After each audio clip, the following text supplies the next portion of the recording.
Quero, em primeiro lugar, cumprimentar a todos com a paz do Senhor Jesus, desejando que esta mesma paz seja extensiva a todos os moradores desta localidade.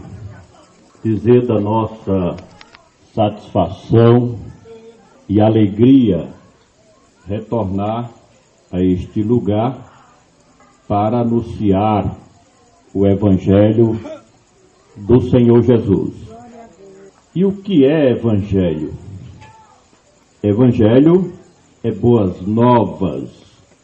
E boas novas é notícia agradável. Muitos anos que nós pregamos este Evangelho e agradecemos a Deus porque, por exemplo, 10 anos pregando este Evangelho no rádio, lá em João Pessoa, e nunca chegou alguém para dizer: você pregou uma mensagem ou uma palavra que não era boa.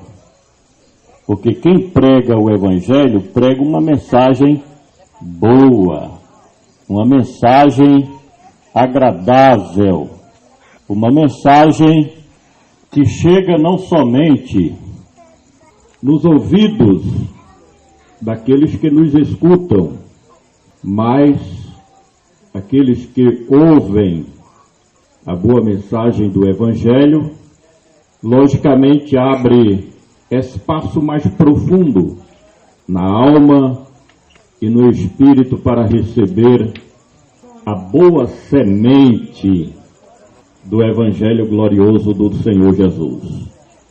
E por que nós estamos aqui, no meio da rua, anunciando este Evangelho? Porque a Bíblia diz que nós somos embaixadores do reino de Cristo. E o embaixador é um representante legítimo do governo que ele representa no exterior. O Brasil, por exemplo, tem no exterior 129 embaixadores que representam o nosso governo e o nosso país. Nós que estamos aqui, somos embaixadores do reino de Deus e representamos justamente o Rei dos Reis e Senhor dos Senhores, Cristo Jesus. Ele, somente Ele que vive e que reina para todos sempre. A Bíblia também nos diz que nós somos sacerdotes de Deus. E qual é a função do sacerdote? O sacerdote, ele ministra a bênção de Deus para a vida das pessoas. O sacerdote, ele tem a função especial de trazer as bênçãos de Deus até a vida das pessoas. E é justamente o que nós estamos fazendo aqui nesta noite, irmão Heleno. Nós estamos justamente ministrando os benefícios, a bondade, a benevolência e a misericórdia de Deus para as famílias. Além do mais, a palavra de Deus diz que nós somos profetas de Deus. E qual é a função do profeta? O profeta, ele é um mensageiro de Deus. O profeta, ele traz a notícia celestial até o coração das pessoas. E como profeta de Deus, nós queremos profetizar a verdade do Evangelho nesta noite. Verdade esta que tem condições de libertar o mais vil pecador. Verdade esta que tem condições de transformar um elemento nocivo da sociedade, um homem imprestável que ninguém dá valor, em um cidadão de bem, de forma que Nós agradecemos a Deus nesta noite pelo privilégio de mais uma vez estar nesta rua representando a luz maior, que é a luz do nosso Deus, representando uma mensagem de orientação para que as pessoas possam encontrar o verdadeiro caminho de volta para Deus. E para tanto eu quero aqui trazer um texto das Sagradas Escrituras para que venhamos a meditar no plano de Deus e naquilo que o Espírito Santo do Senhor quer nos falar. Absoluta certeza eu tenho que Deus marcou esta noite para falar com você, porque você tem um grande valor diante de Deus. Talvez alguém olhe para você e não encontre virtudes, porém, o nosso Deus, na sua bondade, na sua misericórdia, na sua compaixão, olha para você diferente e diz que você tem um grande valor. Quero convidar os irmãos aqui presentes para nós lermos 3 versículos que nós encontramos em Gálatas capítulo 1. Eu disse carta do apóstolo Paulo a Gálatas capítulo 1, versículos de número 3, 4 e o 5, que assim nos diz para nós: graça e paz da parte de Deus nosso Pai e do Senhor Jesus Cristo, ao qual se deu a si mesmo por nossos pecados, para nos livrar do presente século mau, segundo a vontade de Deus nosso Pai, ao qual seja glória para todos sempre. Amém. Meus amigos e minhas amigas, quando nós lemos um texto da palavra de Deus, eu vejo como uma janela aberta, uma porta aberta, onde, através da qual Deus faz raiar uma luz que esclarece a humanidade a respeito dos seus planos. E o Espírito de Deus nesta noite nos diz e nos fala aquilo que está no coração do Pai.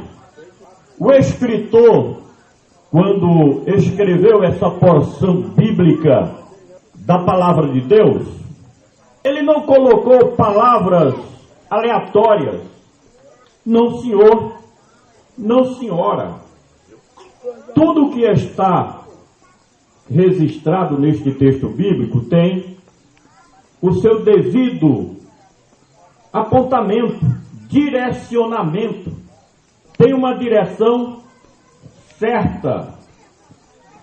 E o versículo de número 3, onde nós lemos aqui, tem 2 palavras muito importantes. O que eu amo mais na Bíblia Sagrada é que ela é diferente das revistas que nós lemos. Ela é diferente dos jornais. Ela é diferente dos noticiários, porque cada palavra tem o seu devido significado. E quais são as 2 palavras que nós encontramos neste primeiro versículo? É graça e paz. Eu quero começar falando nesta noite sobre paz. Quando nós assistimos os telejornais, logo nós observamos que a violência tem predominado nos grandes centros urbanos.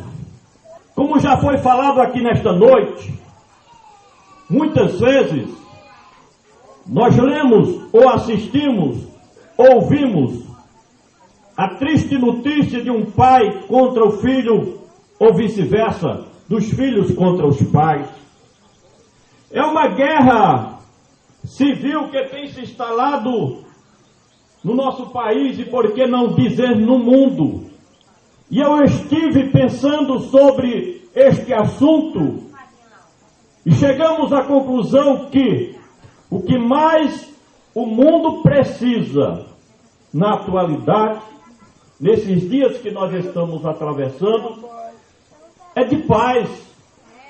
Porque o cidadão, principalmente nas grandes metrópoles, ele sai de casa para o trabalho, ganhar o seu pão, o sustento da sua família, e não sabe se volta para casa. Por quê? Porque a violência está espalhada por todos os lugares. E nós estamos aqui nesta noite, como profeta de Deus, profetizando paz para as famílias, paz para as pessoas. Mas quando nós olhamos para a Bíblia, e quando ela traz a palavra paz, se refere à comunhão entre o ser humano e o seu Criador. Desde o Jardim do Éden, que os seres humanos deram as costas para Deus. Quando Adão e Eva pecaram contra o seu Criador, ali rompeu-se a amizade que havia entre o nobre casal e o Deus de amor, de bondade e misericórdia. E a história da humanidade, infelizmente, lamentavelmente, tem sido pontilhada por sucessivas rebeliões das nações, dos povos, contra o Deus que sempre está de braços abertos para acolher os seres humanos. E eu medito em uma nação chamada Israel, que foi chamada para junto de Deus. Houve uma aliança, um pacto entre Israel e o seu Deus. Mas, irmão César, com o passar do tempo, também nós lemos nas Sagradas Escrituras que este mesmo Israel resolveu dar as costas para Deus. Mesmo assim, este Deus benevolente, que nós anunciamos em todos os lugares, não desistiu dos homens. E ele enviou justamente o seu Filho Jesus para reatar a amizade com os seres humanos.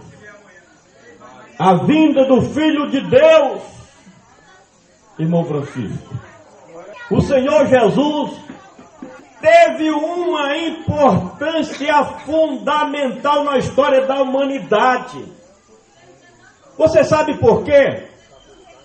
Porque se Jesus não tivesse vindo para estabelecer a paz, que o Evangelho chama em Romanos, capítulo 5, versículo de número 11, de reconciliação. Se Jesus não tivesse vindo fazer a reconciliação do homem com Deus, certamente, não tenho dúvida, que Deus teria destruído o planeta Terra. Porque assim como Deus é amor, bondade e misericórdia, a mesma palavra diz que Ele age com justiça. E quando Ele age com justiça, Ele age como sendo um fogo consumidor. E o escritor aos Hebreus diz que coisa horrenda é cair na mão do Deus vivo. Vez por outra, os seres humanos têm que provar uma pequena fagulha da ira de Deus.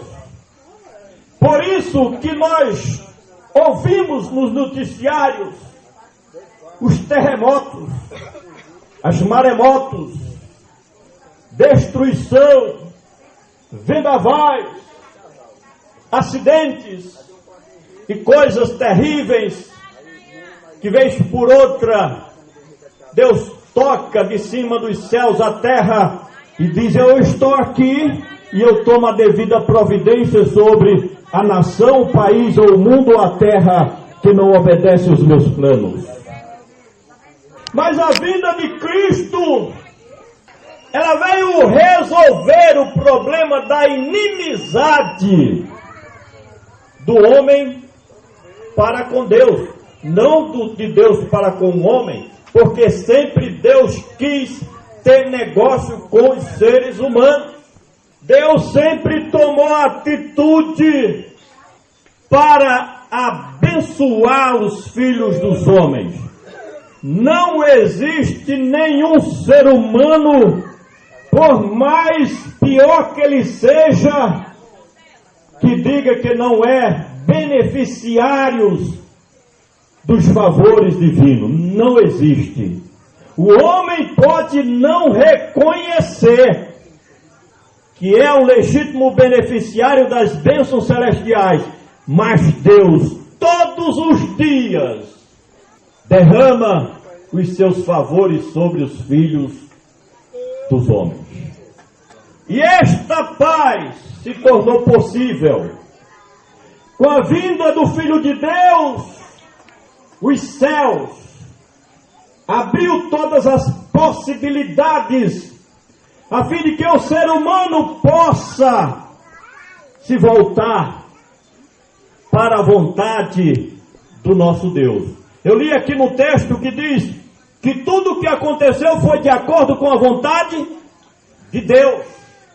Faz parte do plano de Deus o programa da salvação daqueles que aceitam a Cristo como o único Senhor e Salvador. E além desta paz, o escritor colocou outra palavra importante chamada graça. E o que é isso, pregador do Evangelho? Graça é um favor não merecido. Repetindo, graça é um favor não merecido. E dentro das conjunturas celestiais do plano de Deus, e na prática, o que é que significa isso? Esta graça oferecida pelo Pai Celestial significa que eu, você, nós não merecemos os benefícios de Deus, mas Deus diz: eu quero te dar. Nós não merecemos coisas boas da parte dos céus, mas a graça de Deus diz: olha, você não merece, mas eu te amo. Deus diz: eu te amo. Deus diz: eu te amo e eu quero abençoar a sua vida, eu quero abençoar o seu lar. E Deus diz: eu quero abençoar a sua família. Não é porque você merece, é porque o amor de Deus é ilimitado. É por meio desta graça que as portas do céu se abriram há mais de 2000 anos passado. E Deus mandou um presente que foi a melhor coisa que aconteceu com esta terra e com este mundo. Daqui a pouco eu vou mostrar este presente, porque eu quero ainda dizer sobre a graça de Deus para você o seguinte: porque tem pessoas que dizem assim: eu até gosto deste Deus, e chega a dizer: Eu amo este Deus que está sendo anunciado aí. Eu gosto dele. Eu amo a ele. Mas eu sou tão miserável pecador que eu acho que Deus não me quer. Talvez até hoje você pensasse desta maneira. Porque a palavra graça diz para você nesta noite que ainda que você seja uma pessoa errada, uma ovelha negra da família, ou uma ovelha negra da sociedade, como diz um ditado popular, alguém que não presta para nada, alguém que não tem jeito, alguém diz assim, olha, esse aí está perdido. Tem gente que até o pai e a mãe desistem dele, porque um pau torto que não endireita, que não apruma. Mas eu quero dizer nesta noite, e esta é a boa nova do Evangelho, que esta graça de Deus te aceita da maneira que você é. Porque aqui na terra não tem ninguém perfeito. Porque aqui na terra não tem ninguém melhor do que o outro. Tem alguém desejando fazer a vontade de Deus e por causa disto renuncia a muita coisa que o mundo oferece, mas ninguém é melhor do que ninguém. Nós somos iguais como seres humanos, humanamente falando. Esta graça, o que eu mais desejo nesta noite é que esta graça tenha uma força enigmática, poderosa, para te atrair ao plano superior do Deus que fez os céus e também a terra. Deus te oferece paz e graça nesta noite. Não dê as costas para o teu Criador, mas dê um passo para servir a Deus de verdade. Dê um passo para amar a Deus de verdade. Dê um passo importante e decisivo na sua vida, onde Deus possa olhar dos céus à terra e dizer, lá está um filho meu, uma filha minha, e o mesmo texto fala sobre Deus como nosso Pai. 2 vezes eu estive observando, e o nosso objetivo é que Deus olhe dos mais altos céus e diga, lá está um filho meu, uma filha minha, que vive conforme a minha vontade. Mas me permita entrar ainda alguns minutinhos sobre o versículo de número 4 que nós lemos aqui. O versículo de número 4 começa dizendo, o qual se manifestou sobre Cristo, com 2 funções importantes, o qual se deu a si mesmo. Este qual fala sobre o Cordeiro de Deus que tira o pecado do mundo. Este qual fala sobre o Messias de Deus, Jesus de Nazaré. E o qual se deu a si mesmo. Ainda dentro desta graça é que a humanidade não merecia que o Senhor Jesus viesse aqui na terra para resgatar os seres humanos perdidos. Perdidos, todos nós perdidos, se o Senhor Jesus não tivesse vindo. Ele se deu a si mesmo de maneira voluntária, de maneira amorosa, misericordiosa, o qual se deu a si mesmo em preço de redenção, diz o Evangelho da Graça de Deus. Ao qual se deu a si mesmo, por quê? Ou para quê que ele se deu a si mesmo? O texto responde, pelos nossos pecados. Pelos nossos pecados. Ele se deu a si mesmo por causa das nossas iniquidades. Ele se deu a si mesmo por causa das nossas transgressões. O Filho de Deus se deu a si mesmo por causa dos nossos erros. Profeta Isaías, capítulo 53, e o versículo de número 5 diz que ele foi o cordeiro substituto. O que significa isso? Explica para mim. É que quem merecia o sofrimento que Jesus passou na cruz do Calvário era eu e você.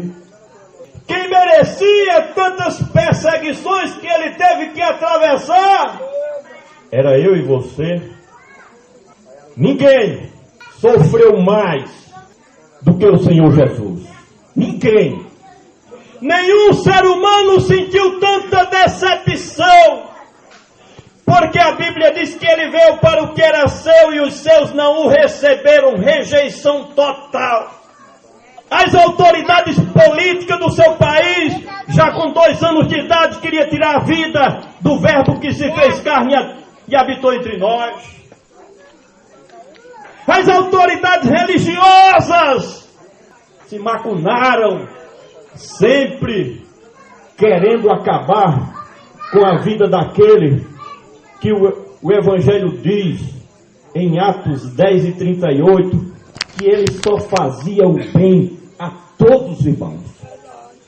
Ninguém foi prejudicado pelo Senhor Jesus, porque ele só fazia o bem a todos. Então, por que ele teve que sofrer tanto?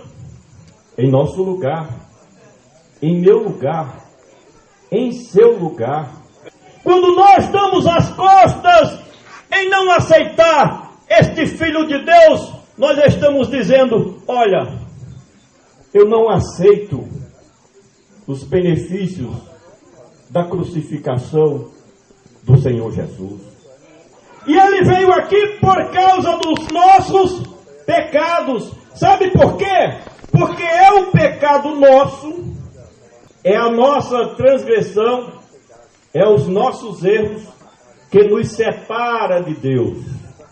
Está escrito na Bíblia, Isaías 59, e versículo 2. Resolver o pecado da humanidade, foi por isso que ele se deu a si mesmo.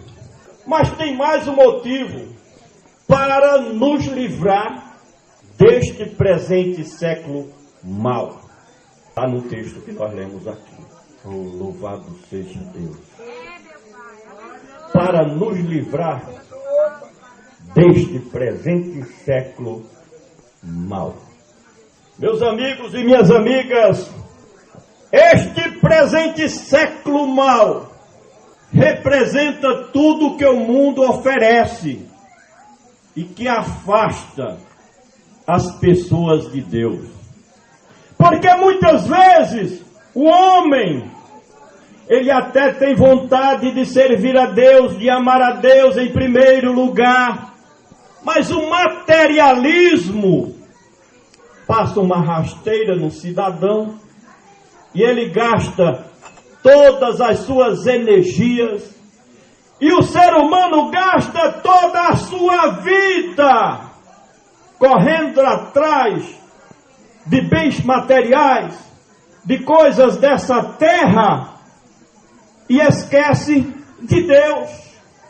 Quando diz o Evangelho nesta noite que o Senhor Jesus se deu a si mesmo para nos livrar deste século mau, é porque Ele tem planos superiores e melhores para o ser humano. E eu adianto mais para finalizar a nossa mensagem. Livrar deste século mau é livrar o ser humano da condenação, da perdição eterna. Ninguém se engane. Quando o ser humano veste o paletó de madeira, se despede do planeta Terra, ou ele sobe, ou ele desce. Subir significa salvação, vida eterna. Descer, infelizmente, é condenação eterna, é perdição eterna. E o Filho de Deus se deu a si mesmo para nos livrar da condenação eterna. Ninguém, nenhuma pessoa, note bem o que eu vou dizer agora, ninguém, nenhuma pessoa vai ser condenado por Cristo. Nenhuma. Como é que você me prova isso? João 3:17 diz que ele não veio para condenar, mas para salvar. De forma que concluímos dizendo, para você que atenciosamente nos forneceu alguns minutos do seu precioso tempo, dizendo para você que o Senhor Jesus quer a salvação de todos. Para isso que ele se deu por nossos pecados, para nos livrar do presente século mau. E termina o escritor dizendo, a ele, ao qual seja dada honra, glória e louvor para todo o sempre. Este é o objetivo da nossa estadia aqui na Terra. Seja alguns anos, 50, 70, 80, 90, ou passe de 100. Este é o principal objetivo. Por que nós estamos aqui na Terra? Para render a Ele honra, glória, louvor e ações de graças, porque Ele é digno de tudo isso. Desejo que o Espírito Santo de Deus possa levar essa boa semente do Evangelho que carinhosamente nós transmitimos aqui nesta noite, não só aos tímpanos do seu ouvido, mas que o Espírito Santo de Deus possa quebrar as barreiras e colocar lá no mais íntimo do seu coração, na intimidade da sua alma e do seu espírito, esta semente valiosa do Evangelho que liberta o ser humano de tudo que o mundo oferece, mas que desagrada a Deus. Eu agradeço a oportunidade em nome do Senhor Jesus.